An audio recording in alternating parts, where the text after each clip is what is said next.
He said he was stuck at work. Like it was the most harmless lie in the world. Then a waiter looked me dead in the eye and whispered that he was at table 4 with his fiancée.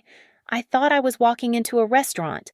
I was really walking into the moment his double life finally tripped over my patience. It took 6 months of suspicion to get here, but it would only take one night to end him. My name is Mallory Reed, and at 34 years old, I had spent the last decade assessing catastrophic liabilities for Kestrel Ridge Analytics. I spent my days looking for the cracks in corporate foundations that nobody else saw, predicting when a system was about to collapse under its own weight.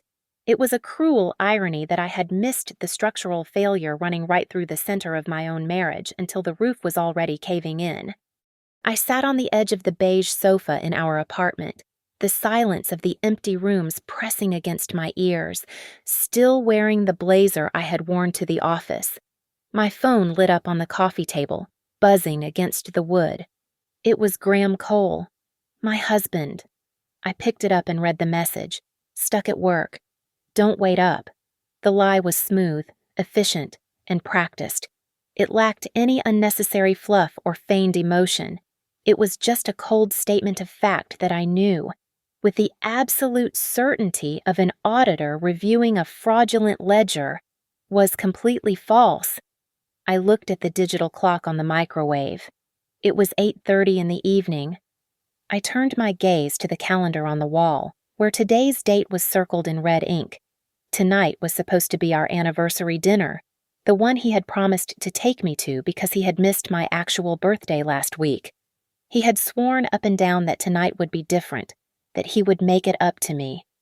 I did not reply to the text.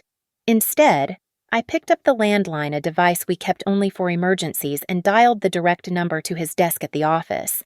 He had bragged about his new private line just last month, saying it was for executive use only. It rang 4 times before the night receptionist picked up. Kestrel Ridge front desk. How may I help you? I am looking for Graham Cole, I said, keeping my voice perfectly level. Is he at his desk? There was a pause on the other end, followed by the sound of typing. I don't see him here. Ma'am. Mr. Cole clocked out and left the building at 5 o'clock. His office is dark. Thank you, I said, and hung up the phone gently. The confirmation settled in my chest like a heavy stone, but it did not surprise me. It was simply the final data point in a trend analysis that had started 6 months ago. I thought about the way he had started placing his phone face down on the nightstand every single night. I thought about the passcode that had changed from our wedding anniversary to a random string of numbers I did not know. I thought about the sudden emergency meetings on Saturday afternoons and the receipt for a diamond charm bracelet I found in his spam folder, a bracelet that I had never received.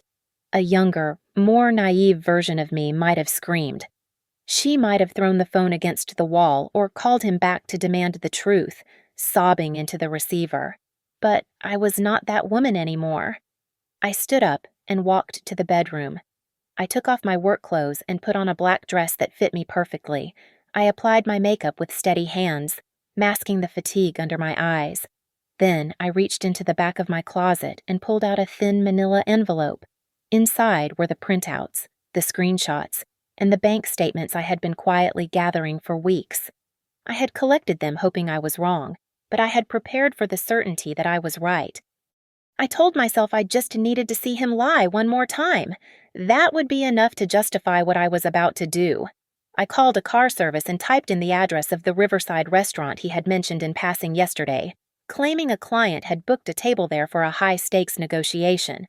As the car moved through the city traffic, I watched the streetlights blur against the window.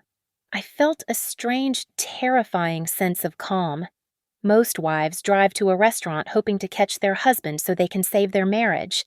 I realized then that I was not going there to find answers or to demand an apology. I was going there to find an ending. The restaurant was a sensory assault of warmth and exclusivity. Heavy velvet drapes framed the windows to block out the street, and the air smelled of expensive red wine and truffle oil. The ambient jazz was just loud enough to bury secrets but soft enough to encourage intimacy. Everywhere I looked, couples were leaning across candlelight, glasses chiming against each other in a symphony of celebration that felt violently normal. I stood in the entryway clutching my purse, feeling like a static glitch on a high-definition screen. I did not belong in this golden haze. I belonged to the cold reality waiting outside. I stepped up to the hostess stand. The young woman behind the podium looked up with a professional smile that did not quite reach her eyes. "Good evening," I said, my voice sounding distant to my own ears. "I believe there is a reservation under Cole." The hostess tapped her finger against the screen of her tablet. Her smile faltered. She swiped down, then up, and then she froze. She looked up at me, her eyes darting quickly to a point over my shoulder and back to my face. The pause lasted a second too long. "You are—" she started to ask, her voice tilting up in confusion. Before I could answer, a waiter appeared at my elbow. He was older, with silver hair and the weary eyes of someone who had seen every possible variation of human deceit played out over dinner service. He moved with a quiet urgency, stepping between me and the main dining floor.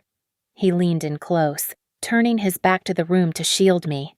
"Ma'am," he whispered, his voice grave and low. "He is at table 4 with his fiancée." The world seemed to tilt on its axis. The noise of the restaurant rushed out of the room, leaving only the thudding of my own heart. I did not ask the waiter to repeat himself. I stepped around him, moving toward the sightline he had inadvertently revealed. From a side angle, framed by a large fern and a mahogany pillar, I saw him, Graham. He was wearing a shirt I had never seen before, a crisp white linen that fit him better than the ones hanging in our closet. But it was his face that stopped me cold. He was smiling.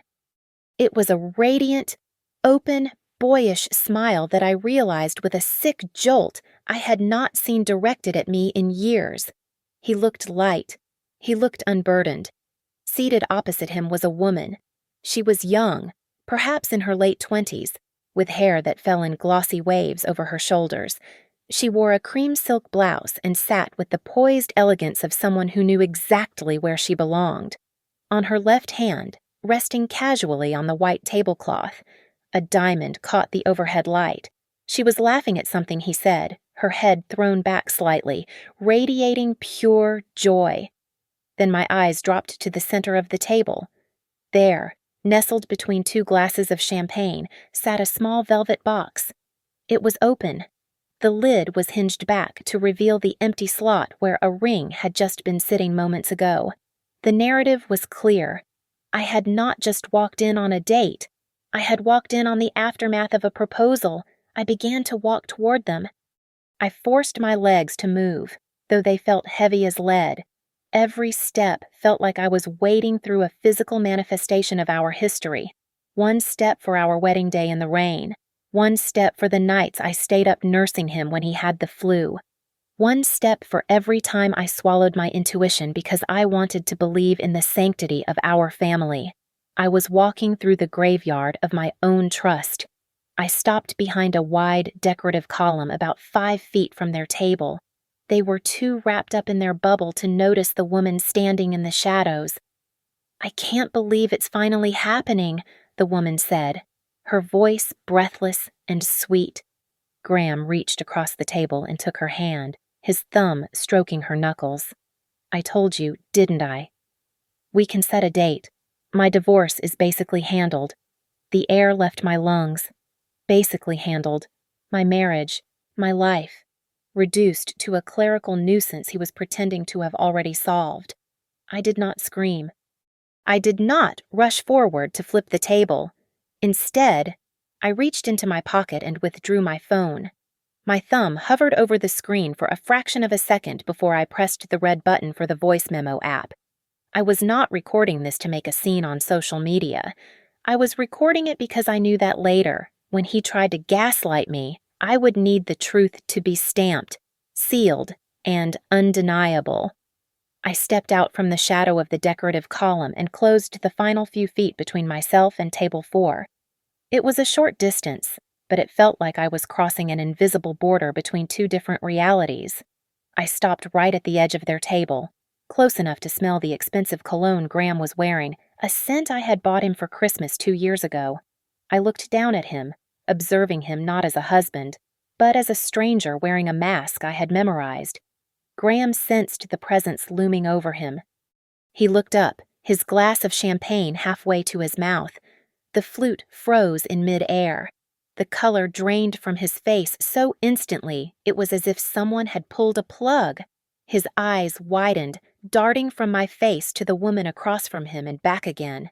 "Mallory, what are you doing here?" he stammered, his voice cracking on the last syllable. The woman across from him blinked, her smile faltering but remaining polite. She looked at Graham's panicked expression, then turned her bright, confused eyes up to me. She clearly was trying to make sense of the intrusion, searching for a logical explanation that fit the fairy tale narrative she had been fed. "Hi," she chirped, her tone friendly but uncertain. "You must be." His sister Graham mentioned you might be visiting the city soon. The air in my lungs turned into ice. His sister.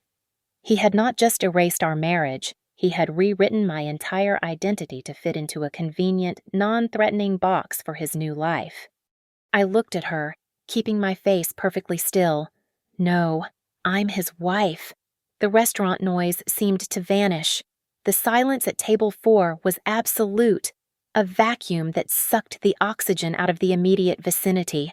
The woman's smile didn't just fade, it shattered. Her mouth opened slightly, but no sound came out. Graham scrambled to his feet.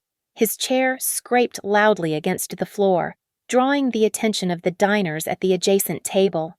He moved around the edge of the table, positioning himself between me and the woman, his hand reaching out to grab my shoulder. "Mallory, let's go," he hissed, his voice low and frantic. "We can talk outside. Just come with me." His fingers brushed the fabric of my dress. I did not flinch, but I did not move. I simply turned my head and looked at his hand until he pulled it back, as if he had touched a hot stove. I refused to let him guide me out the back door like a dirty secret. I refused to let him control the blocking of this scene. I ignored him completely and looked past his shoulder, locking eyes with the woman still sitting at the table. "He told me he was stuck at work," I said, my voice clear and carrying just enough for her to hear every syllable. The woman's face went pale. She looked at Graham, then back at me.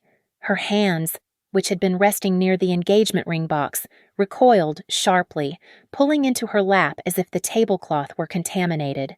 He said he was legally separated," she whispered, her voice trembling. "He showed me papers." "Mallory, please don't do this," Graham begged, stepping in front of me to block my view of her. He sounded desperate, but not for forgiveness. He sounded terrified of exposure. Not here. Not in front of her. That sentence hit me harder than the sight of the ring. Not in front of her. He wasn't trying to protect me from humiliation. He was trying to protect her illusion of him. I was the stain he was trying to scrub out of the picture. I stepped to the side, bypassing his attempt to shield her. The woman stood up slowly. She was shaking. She looked at Graham with a mixture of horror and confusion, but then she looked at me with a strange, defiant clarity. "My name is Brianna Vale," she said, her voice unsteady but gaining volume. "And I don't understand what is happening. We are getting married in March. My parents already paid the venue deposit." I stared at her. March. That was 3 months away. And her parents had paid a deposit. The betrayal wasn't just emotional, it was financial, and it was deeply entrenched. He wasn't just dating her. He was contractually obligating himself to a new life while still sleeping in my bed. The scale of the lie was so much larger than a dinner. It was a fully constructed parallel existence. I turned on my heel and walked away without saying another word. I did not scream, and I did not throw a drink. I simply withdrew my presence, leaving Graham trapped in the wreckage of his own making, forced to explain the unexplainable to a woman who thought she was the only one. I could feel his eyes burning into my back, but I did not turn around. I walked straight to the bar at the far end of the restaurant, a dimly lit island of mahogany and glass that offered a direct line of sight to table 4 without being part of the scene. I sat down on a high leather stool and placed my phone on the counter. The bartender approached, wiping a glass. "What can I get you?" he asked. "Ice water with lemon," I replied, "and keep it coming." I did not need alcohol. I needed clarity. I unlocked my phone and opened the Notes app where I had been compiling my timeline. The chaos of the last 10 minutes began to reorganize itself in my mind, shifting from emotional shock into a cold, hard case file. I pulled up Graham's shared work calendar, the one he thought was too boring for me to check. There it was, staring back at me. Tonight's date was blocked off as client dinner fee. I had assumed the V stood for a vendor or a venture capital firm. Now I knew it stood for Veil. It was not a code. It was an insult to my intelligence. I switched apps and sent a text to Darla Haynes. Darla was an old friend from college who worked in corporate compliance for a major competitor. She had access to databases that I did not. Need a favor. I typed, "Can you run a quick background check on a Brianna Vale check for marriage records or recent name changes? It is urgent." While I waited for the 3 dots to appear indicating she was typing, I closed my eyes and replayed the image of the table. I focused on the details I had seen in that split second before the confrontation, the ring box, the champagne, and something else, a thick cream envelope sitting near Brianna's elbow. It had a gold-embossed logo on it, Gilded Arch Events. He had never mentioned that name to me, but I knew what it meant. That was not a dinner receipt. It was a contract. I opened our joint bank account app. My thumb hovered over the savings account, the one we were supposedly building for a down payment on a house. I scrolled through the transaction history. There were monthly withdrawals labeled simply as service fee or consulting retainer. They were odd amounts, $250. $400 small enough to look like business expenses, but regular enough to bleed us dry. A shadow fell over the bar top. I looked up to see the silver-haired waiter who had warned me earlier. He held a small slip of paper in his hand. He looked around to ensure no one was watching, then slid it across the polished wood until it rested under my hand. "Ma'am," he said, his voice barely a whisper. "This was printed at the service station before you walked up. It was the pre-check for their table. I thought you might want to keep it." I looked down at the thermal paper.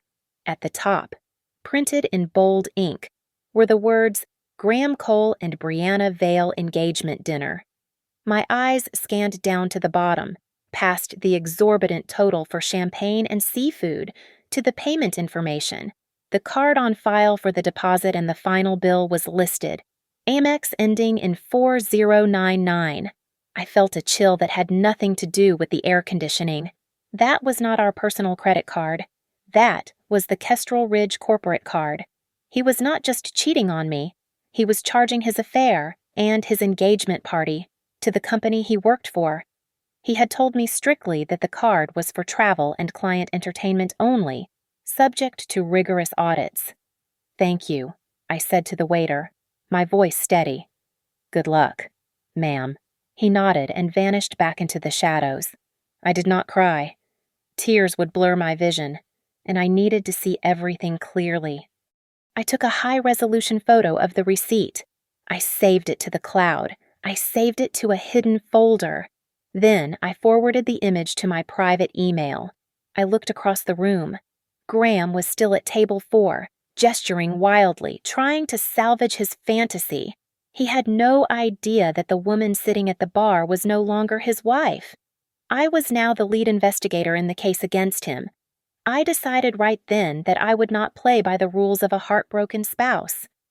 I would play by the rules of evidence. I unlocked the front door of our apartment and stepped into the crushing silence of the hallway. I did not turn on the main lights. I only switched on the small under-cabinet light in the kitchen, casting long, sharp shadows across the granite countertops. My eyes landed on the framed wedding photograph sitting on the floating shelf.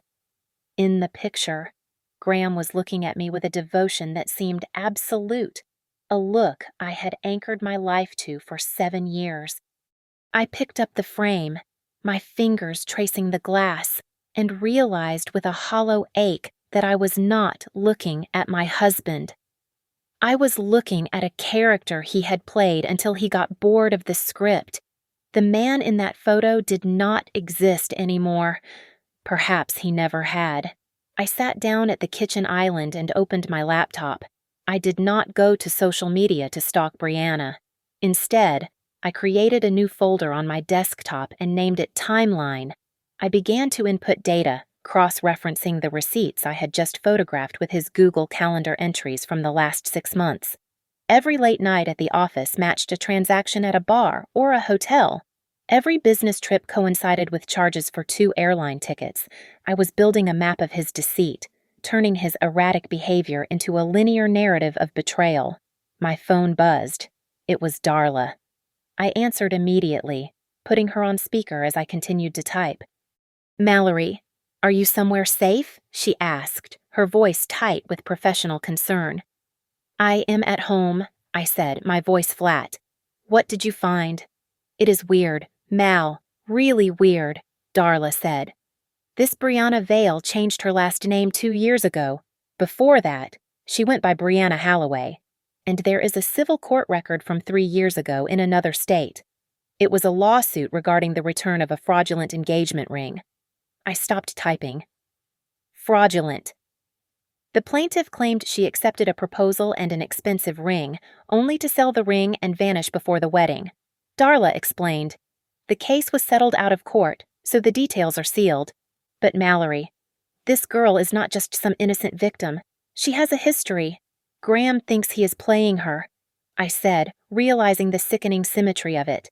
"But she might be playing him too. Or they are working together. Be careful," Darla warned. "If they are running some kind of financial scam, and you get in the way, I am already in the way," I cut in. "Thanks, Darla." I hung up and immediately dialed a number I had saved years ago for a friend going through a nasty split. It was the office of Ellen Marrow. She was a divorce attorney known in legal circles as the Shark of the Seaboard because she never let a spouse walk away with a clean reputation if they had dirty hands. It was late, so I left a voicemail. "My name is Mallory Reed. My husband is defrauding me and his employer, and he is engaged to another woman. I do not want mediation. I want a scorched earth strategy. Please call me." Next, I sent an encrypted email to Quinn Sutter, a forensic accountant who worked as a private consultant. I needed someone to trace the flow of money before Graham could hide it.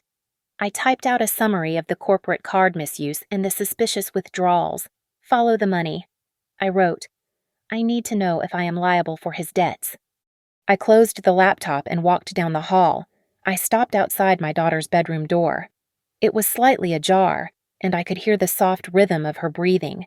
She was staying with my mother for the weekend. Thank God, I did not go in. I did not touch her toys or her blankets. I refused to let the toxicity of this night contaminate her innocent space. I would not drag her into this war. My strategy would focus entirely on the adults and the cold, hard facts of their misconduct. I went back to the kitchen. I logged into my personal bank accounts and changed every password to a randomized string of characters. I set up a transfer to move my upcoming paycheck into a dormant account I had opened before we were married, one that Graham did not know existed. Finally, I took a yellow sticky note from the drawer. I uncapped a Sharpie and wrote a single sentence to anchor myself in the storm that was coming.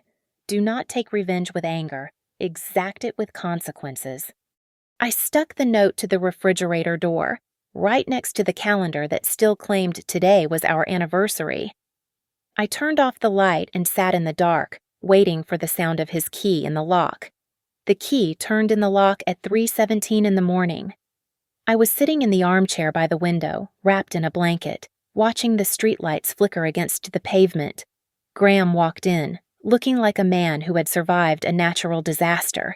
His tie was undone, hanging loosely around his neck. and his face was a pale shade of gray. He rubbed his eyes, letting out a heavy, theatrical sigh, clearly trying to project the image of a man exhausted by a grueling shift at the office, hoping against logic that the sheer weight of his performance would erase the reality of what happened 4 hours ago. He tossed his keys into the bowl, the metal clattering loudly in the quiet apartment. He did not look at me. He headed straight for the kitchen, opening the fridge to grab a bottle of water. Was being stuck at work fun? I asked. My voice was low and devoid of any jagged edges. I sounded like I was asking if he had remembered to buy milk. Graham froze with his hand on the refrigerator door. He slowly closed it and turned to face me. The exhaustion on his face hardened into something sharp and defensive. He did not apologize. He did not drop to his knees. Instead, he narrowed his eyes, shifting instantly from the accused to the prosecutor. "Is that what we are doing now?" he snapped, cracking the seal on the water bottle. "You followed me. You tracked my phone. I can't believe you. You don't trust me at all." It was a masterclass in gaslighting. He was trying to make my discovery of his infidelity a crime of privacy invasion. I did not take the bait. I did not scream that he was a liar. I simply watched him, my silence acting as a mirror he could not look away from. I knew that if I stayed quiet, he would fill the empty space with his own guilt. He took a long drink, pacing the small length of the kitchen. "You humiliated me tonight. Do you have any idea how crazy you looked walking in there like that, making a scene in front of a client?" He was still trying to hold on to the lie, even when it was already dead on the floor. "A client you are marrying in March?" I asked, tilting my head slightly. Graham slammed the water bottle down on the counter. The water splashed over the rim. "You don't get it. Mallory, you just sit here in this apartment, judging me. You don't understand the pressure I am under. Brianna understands me more." He stopped. The silence that followed was deafening. He had bitten his tongue too late. He had just admitted that the woman I saw was not a client, but a confidant. He looked at me, realizing his mistake, and then decided to double down rather than retreat. "She listens," he said, his voice dropping to a cruel whisper. "She doesn't look at me like I am a disappointment." I stood up slowly, letting the blanket slide off my shoulders. I walked toward him until I was standing in the doorway of the kitchen. "I look at you like a disappointment because you are one. Graham." His face twisted. The mask of the weary worker fell away completely, replaced by the ugly sneer of a man who realized he had lost control of the narrative. He took a step toward me, using his height to intimidate. "Listen to me," he said, pointing a finger in my face. "If you make this messy, if you try to blow up my life or go to my boss with some hysterical story, I will bury you. I will sue for full custody. I have the income. I have the stability. You are just a bitter woman with a mediocre job. No judge is going to give our daughter to you." My blood ran cold, but my pulse did not jump. He had played his ace card. He was willing to use our child as leverage to protect his affair. "You just try," I said. I looked him dead in the eye, keeping my gaze steady. I did not blink. I did not tremble. Graham stared at me for a long moment, searching for fear, but finding only resolve.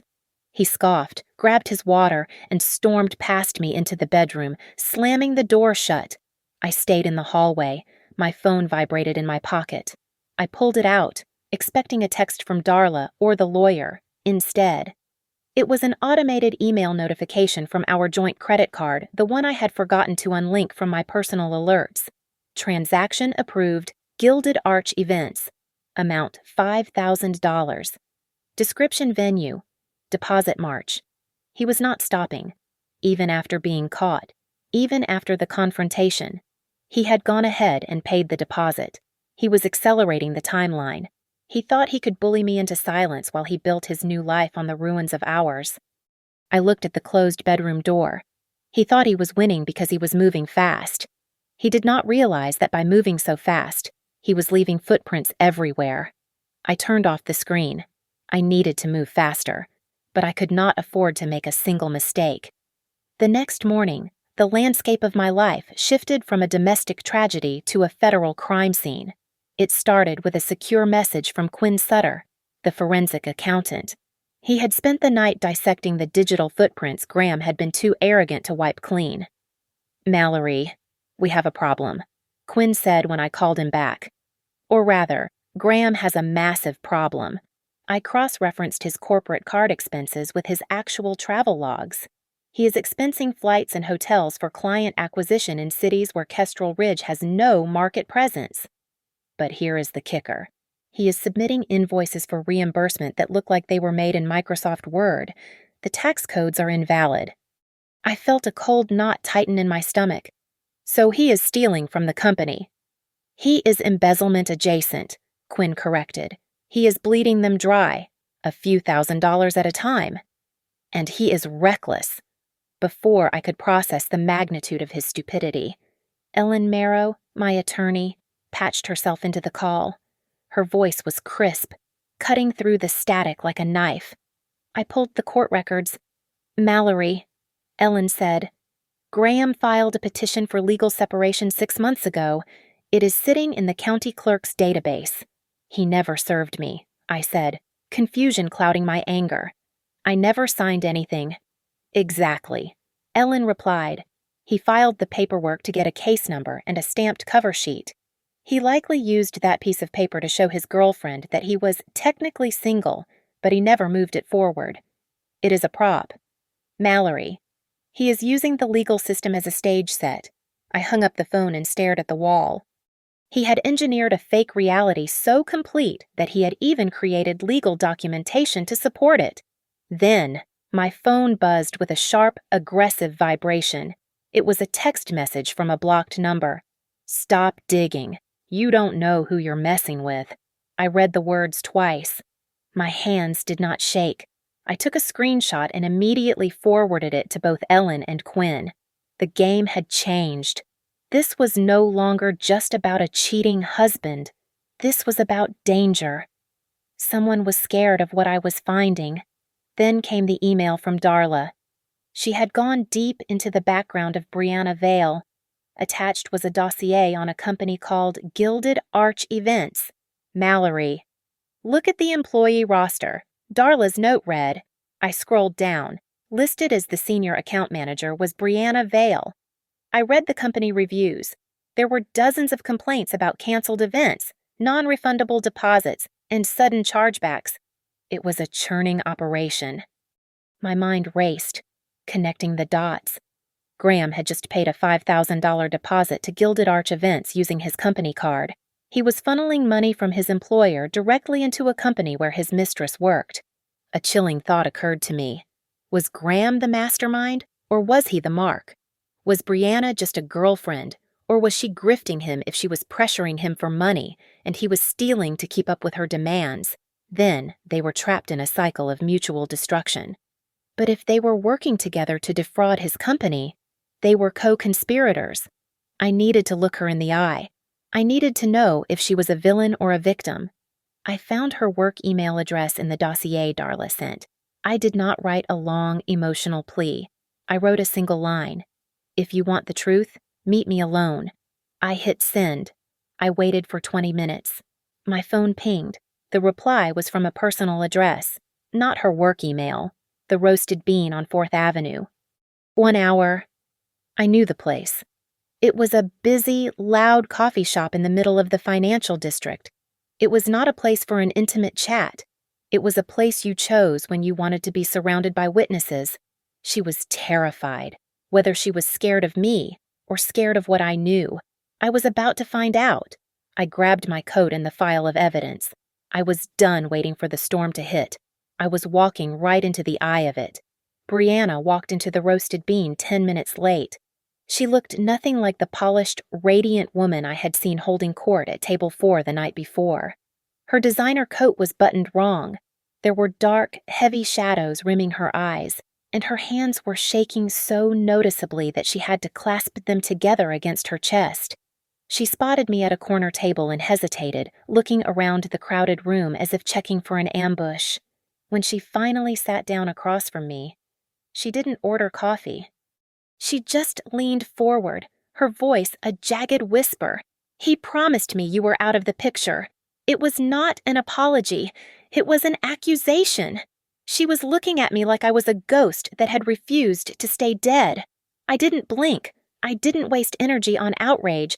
I simply slid a folded piece of paper across the small, sticky table. It was the printout of the receipt from last night, the one listing the corporate card details. He lied to both of us. "Brianna," I said, keeping my voice low and steady, "but his lie to you is going to cost you jail time if you are not careful. Look at the payment method."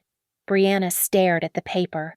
Her eyes widened as she recognized the last 4 digits. She looked up at me, panic flaring in her pupils.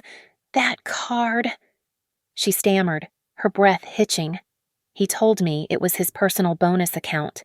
He said the company gave him a discretionary fund for hitting his quarterly targets." "There is no discretionary fund," I said cold.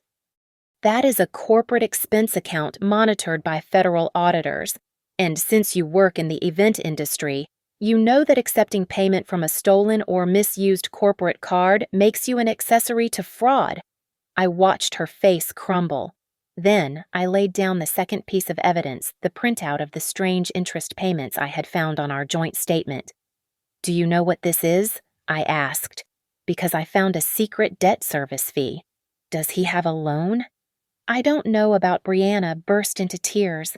It was a sudden, violent release of emotion, drawing stares from the people at the next table. But then, almost as quickly as it started, she stopped. She grabbed a napkin, dabbed her eyes, and composed herself with a speed that was unsettling. It looked rehearsed.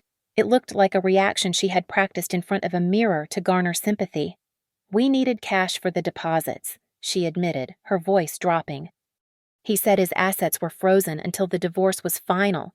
He asked me to set up a loan, but he co-signed it. He used his equity as collateral. My blood ran cold. His equity is my equity. He used our marital assets to secure a loan for your wedding." She nodded, looking down at her hands. "He said it was temporary. He said once you signed the papers, he would pay it off with the settlement money." I leaned back, feeling a wave of nausea. He was not just spending money, he was leveraging my future to pay for his betrayal. But there was one piece of the puzzle that still didn't fit. The rush, the urgency. "Brianna," I said, softening my tone just enough to get the truth. "Are you pregnant?" She looked up, startled. "No." Then why the rush I pressed? Why March? Why did everyone at that table look like they were celebrating a new arrival? "He wanted people to think I was," she whispered, twisting the strap of her purse. "He told his parents, and my parents, that we were expecting. He said it would force everyone to accept the relationship faster. He said it would make you look cruel if you tried to fight the divorce." I sat there, frozen in the noise of the coffee shop. Graham had weaponized a non-existent child. He had planted a rumor of pregnancy so that if I tried to defend myself or expose him, I would look like a vindictive shrew attacking a vulnerable, expectant mother. It was a masterstroke of manipulation. Brianna pulled out her phone. Her fingers trembled as she unlocked it and pushed the screen toward me. "Look," she said. "He sent this an hour ago." On the screen was a text message from Graham. It read, "Don't worry about her. Once Mallory signs, we're free. She is weak. She will fold." Attached to the text was a photo. It was a picture of a divorce settlement agreement lying on his desk. It was drafted, stamped, and ready. But I had never seen it. He hadn't served me because he didn't want a negotiation. He wanted an ambush. He was planning to corner me, likely using the debt and the fake pregnancy as leverage to force me to sign away everything just to escape the humiliation. I looked up at Brianna. I realized then that she was not just the other woman. She was the bait, and I was supposed to be the prey. He is not planning to marry you, Brianna, I said, standing up and gathering my files. He is planning to use you to destroy me. And when he is done, he will destroy you too. By noon the next day, the war room was fully operational. Ellen Marrow sent over a 60-page draft of a divorce settlement that was less of a legal agreement and more of a financial fortress. It contained an absolute asset protection clause that isolated my premarital savings, my inheritance from my grandmother, and my current salary from any of Graham's debts. But the real weapon was in the appendix. Ellen had attached a supplementary document titled Schedule of Fraudulent Activity, listing every dollar Graham had siphoned from our joint accounts to fund his double life. Then the report from Quinn arrived. It was a forensic masterpiece. He had analyzed the metadata on the digital invoices Graham had submitted to Kestrel Ridge Analytics. He got lazy. Mallory. Quinn told me over the phone. He used the same invoice template for 3 different phantom vendors. The fonts match. The timestamps match. He is not just expensing personal dinners. He is fabricating vendors to pocket the difference. If this goes to an internal audit, he is looking at immediate termination and potential prosecution. I did not hesitate. I printed Quinn's report, placed it in a crisp white envelope, and addressed it to the Department of Compliance and Ethics at Kestrel Ridge Analytics. I called a courier service to pick it up. I did not post a rant on Facebook. I did not scream about his affair in our neighborhood group chat. I refused to let my daughter see her mother lose control. I simply moved the truth from my hands to the hands of the people who had the power to enforce consequences. With the legal and professional traps set, I moved to the personal one. I picked up my phone and texted Graham, "You win. I am tired of fighting. Meet me for dinner tonight. Same restaurant. We need to discuss how to move forward peacefully." He replied in less than 30 seconds. "I knew you would see reason. See you at 7. He thought I was surrendering. He thought I was coming to beg for him to stay, or perhaps to negotiate a quiet exit that would leave his reputation intact. He had no idea that I had also texted Brianna. I had spoken to her earlier that afternoon. She was terrified. She had realized that she was not the heroine of a romance novel, but the accomplice in a financial crime. "I just want out, Mallory," she had said, her voice shaking on the other end of the line. "I don't want the debt. I don't want the lies. I want to wake up from this. Then you show up tonight," I told her. "You help me close the book on him, and I leave your name out of the initial report to his company. You get to walk away, but only if you help me break his script." She agreed. I stood in front of my mirror, smoothing down a dress that was sharper and darker than the one I had worn 2 nights ago. On the dresser sat a second, thick manila envelope. Inside were 3 things: the divorce papers ready for signature, a copy of Quinn's forensic audit, and a printed notification that an internal investigation had been opened at his workplace. I picked up the envelope. It felt heavy, but it was a good weight. It was the weight of leverage. I looked at my reflection and reminded myself of the strategy. Tonight was not about screaming. It was not about throwing wine or making a scene that the other diners would talk about for weeks. It was about cornering a man who thought he could outrun reality. I did not need to be loud to win. I just needed to let him realize, piece by piece, that every door he tried to open was already locked. Graham arrived at the restaurant 15 minutes early. He had secured a quiet booth in the back, far away from table 4 where our lives had collided 2 nights ago. He had ordered a bottle of the expensive Pinot Noir I used to love, and when I walked toward him, he stood up with a rehearsed expression of humility. He looked tired, his shoulders slumped in a posture designed to elicit sympathy. As I sat down, he reached across the table, his fingers inching toward mine in a familiar, manipulative attempt to establish physical contact. I placed my hands in my lap. I let him speak first. I needed to let him exhaust his supply of cliches. "Mallory, I am so glad you came," he started, his voice thick with performative emotion. "I have been doing a lot of thinking. I lost my way. Mal, I was scared of getting older. Scared of the routine. I made a terrible mistake. But I can fix this. I can make us right again. I watched him quietly. He was reciting lines from a script he had probably used on clients to smooth over bad quarterly reports.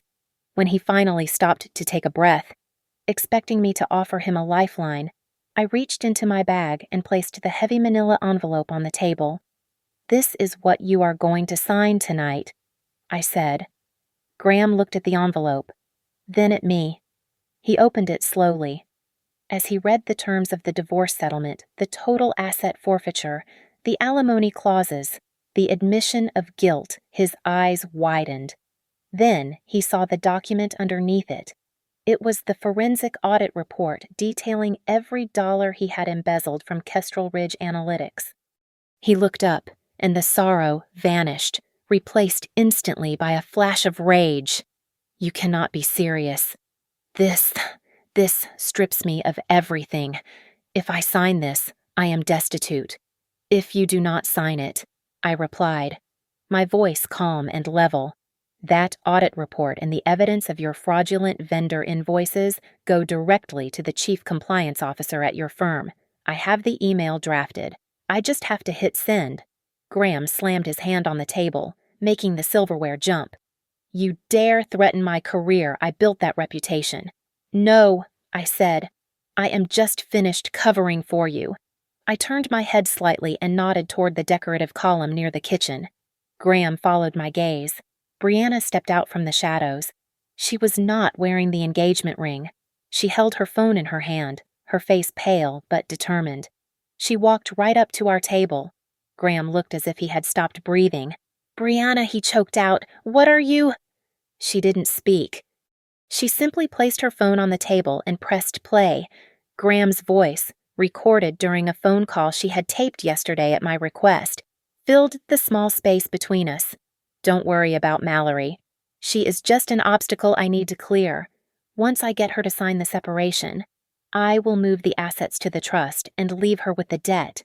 She is too soft to fight back." The recording ended. The silence that followed was heavier than the humid air outside. "I am not soft, Graham," I said, "and I am definitely not paying your debt." I leaned forward. "And regarding that trust you mentioned on the tape, Quinn tracked the transfer request you made this morning. He flagged it with the bank as suspicious activity based on the forged spousal consent forms. The funds are frozen. You are not moving a single cent." Graham collapsed back against the booth. He looked from me to Brianna, and then down at the papers. His fiancée knew he was a fraud. His wife held the evidence that could send him to prison. His money was locked down. The entire architecture of lies he had built to sustain his ego had crumbled in less than 5 minutes. "Sign it," I commanded. He picked up the pen. His hand was shaking so badly that the tip of the pen rattled against the paper. He didn't sign it because he was sorry. He signed it because he was terrified. He scrawled his name on the signature line, surrendering the house, the savings, and his pride to keep me from pressing the button that would send him to jail. I took the papers and slid them back into the envelope. I stood up. Brianna stood next to me, offering me a small, sad nod before turning to walk out of the restaurant alone. "You thought I would stay silent to keep the peace," I said, looking down at the man who was now just a stranger in a nice suit. "But peace is not when I endure your lies. Peace is when you pay the price for them." I walked out of the restaurant without looking back. I did not need to see him bury his face in his hands. I stepped out into the cool night air, took a deep breath, and hailed a cab. From that night on, the phrase "stuck at work" would no longer be a harmless lie to him. It would be the memory of the moment he lost everything because he underestimated the woman waiting at home. Thank you so much for listening to this story. I would love to know where you are tuning in from, so please drop a comment below and share your thoughts on Mallory's revenge. If you enjoyed this story, please subscribe to the Mia Revenge Stories channel, like this video, and hit that hype button to help this story reach even more people.